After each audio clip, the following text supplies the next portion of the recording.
ಧಾರವಾಡದಲ್ಲಿ ಸುದ್ದಿಗಾರರೊಂದಿಗೆ ಮಾತನಾಡಿದ ಜಿಲ್ಲಾ ಉಸ್ತುವಾರಿ ಸಚಿವ ಸಂತೋಷ್ ಲಾಡ್, ನಮ್ಮ ಅಭ್ಯರ್ಥಿನೇ ಬೆಟರ್. ಯುವ ಕಾಂಗ್ರೆಸ್ ಸಿಂಬಲ್ ಮೇಲೆ ಮತ ಕೇಳ್ತಿದ್ದಾನೆ. ಜೋಶಿ ಅವರು ಅಡ್ವಾಣಿ ಬಿಜೆಪಿ ಸಿಂಬಲ್ ಮರ್ತಿದ್ದಾರೆ. ಒಂದೇ ಓಟಿನಿಂದಾದ್ರೂ ಈ ಬಾರಿ ಕಾಂಗ್ರೆಸ್ ಗೆಲ್ಲುತ್ತೆ.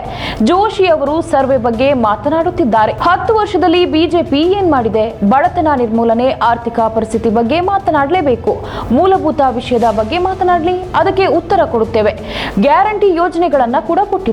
ಇದನ್ನ ಟೀಕೆ ಮಾಡುವುದು ಬಿಡಬೇಕು. ಇನ್ನು ನಾವು ಯಾವತ್ತೂ ಕೇಳಲಿಲ್ಲ ನೀವು ಏನ್ ಮಾಡಿದ್ದೀರಿ ಅಂತ. ಗ್ಯಾರಂಟಿ ಯೋಜನೆಗಳಿಂದ ಮಹಿಳೆಯರು ದಾರಿ ತಪ್ಪುತ್ತಿದ್ದಾರೆ ಎಂದು ಕುಮಾರಸ್ವಾಮಿ ಹೇಳಿದ್ದು ಸರಿಯಲ್ಲ ಎಂದು ಸಂತೋಷ್ ಲಾಡ್ ಪ್ರತಿಕ್ರಿಯಿಸಿದರು.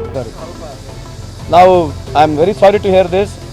One of the greatest actor, director cum producer. ನಾನೀಗ ಭಾಳ ಹತ್ರದಿಂದ ಪರಿಚಯ. ನಾನು ಕೆಲವಾರು ಸಂದರ್ಭದಲ್ಲಿ ಇಬ್ಬರು ಸೇರಿ ಒಂದು ಪಿಕ್ಚರ್ ಮಾಡಬೇಕಂತಿದ್ದು ಹಳೆಯ ಕಾಲದಲ್ಲಿ. That's okay.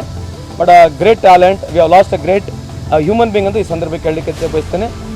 ಇವತ್ತು ವೈಯಕ್ತಿಕವಾಗಿ ಅವ್ರ ಫ್ಯಾಮಿಲಿಗೆ ಆ ಒಂದು ಏನು ನಷ್ಟ ಇದೆ ಆ ದೇವ್ರು ಎದುರಿಸ್ತಕ್ಕಂಥ ಶಕ್ತಿ ಕೊಡಲಿ ಅಂತ ಅವರಲ್ಲಿ ಬೆಳಿತಾರೆ, ದೇವರಲ್ಲಿ ಪ್ರಾರ್ಥನೆ ಮಾಡ್ತೀನಿ.